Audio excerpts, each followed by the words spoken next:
Hey YouTube, this is Southern Prepper 1, and finally my biggest fear, my biggest worry is being addressed, but it's not being addressed by our government, which it should be addressed. It's being addressed by Germany. Germany has announced that they will not be sending any more weapons to Ukraine.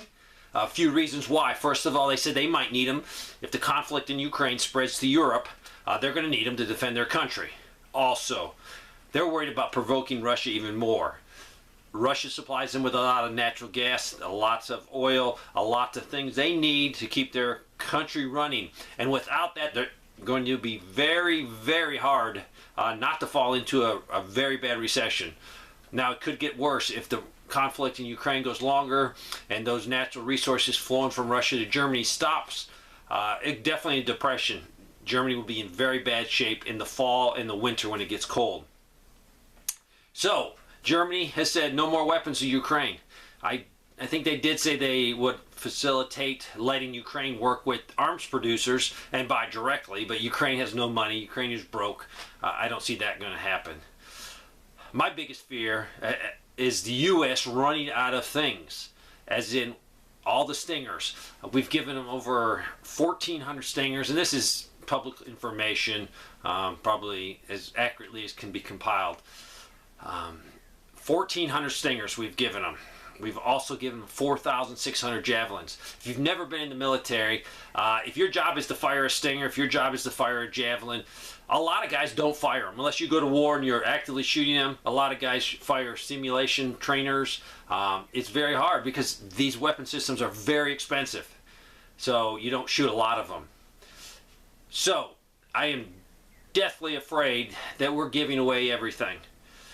Now, we have announced more going to them. I think it's a 800 billion or 800 million package. I can't remember the exact cost. But we're going to give them 800 Stingers. We're going to give them 2,000 Javelins. And we're going to give them 6,000 AT-4s. That's a lot of equipment. That's a lot of things that are crucial to defending our country. And if this thing goes into World War III, we're going to need them. The United States really doesn't manufacture a lot of things. Even the manufacturer of these weapon systems get a lot of supplies, a lot of minerals, a lot of metals. A lot of important parts are made outside the country. So, if we go into a World War III or a world conflict, are we going to be able to still buy and sell and trade and get all the things we need to turn it into a Javelin or an AT-4 or whatever we need? I seriously doubt it. We have a supply chain problem right now. You can't get parts for a lot of things. So that worries me to death because you can't fight a war without the equipment. You can't rely on just small arms, 5.56 ammo. You need everything else. You need javelins. You need to be able to take out tanks. You need to be able to take out aircraft. So I have a big fear of our country giving away too much and not being able to fire up our manufacturing to make all this. Plus, to fire all this up, it costs a lot of money. We're going to be giving these defense contractors billions and billions of dollars to get things rolling again.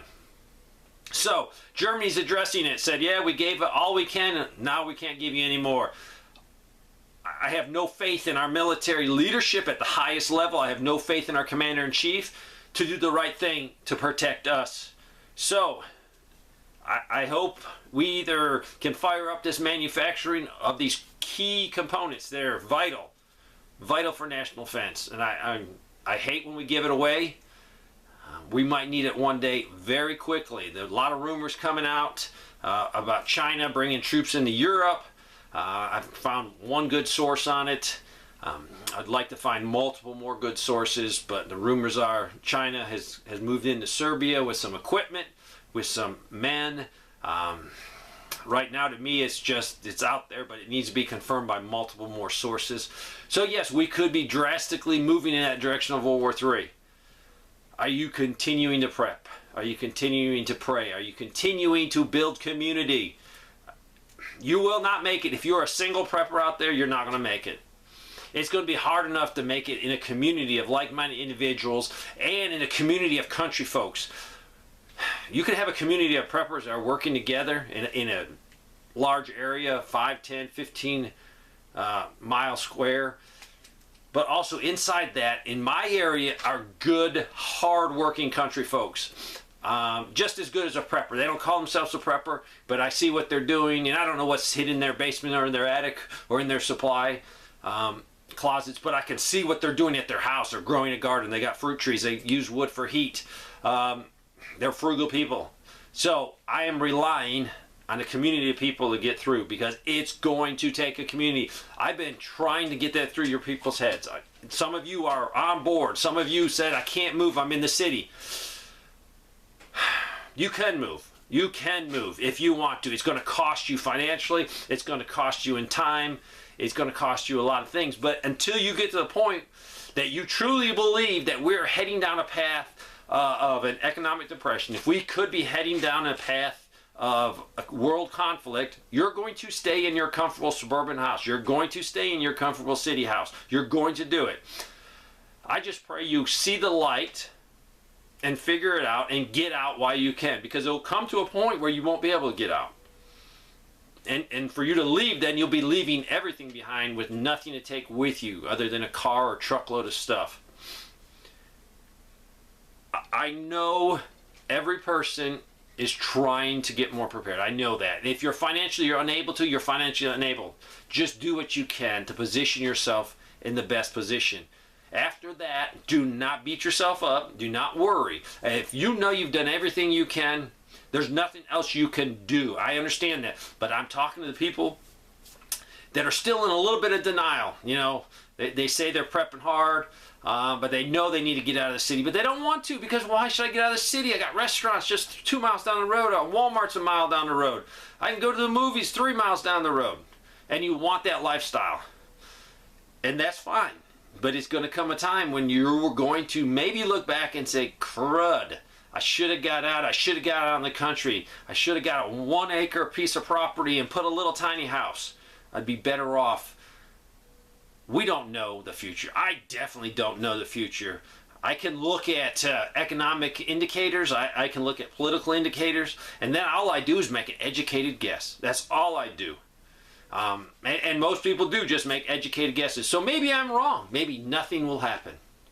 But if nothing happens, you're going to be happier with the sunshine, with the clean air, with clean water. You're going to be happier. Your family's going to be happier to be in an environment that we're supposed to be in. Not in the concrete jungle. Not in an environment where you're so scared to go out at night. If you're scared to walk around your block at 1 o'clock in the morning, you need to move. I will tell you, I'm scared to walk around my block at 1 o'clock in the morning, not because of two-footed things. I'm probably, like in July, I'm worried about a copperhead or a rattlesnake on the asphalt or on the gravel road trying to get the last bit of heat out of it. That's what I'm going to be scared of. That's why I'm making sure I watch and make sure I don't step on it. That's my biggest threat. Not even a bear. I deal with bears all the time here. If your threat is a two-legged aspect and you cannot go outside and walk your streets, you need to move. You need to move. So, Germany doing something smart. The United States will probably never do anything smart.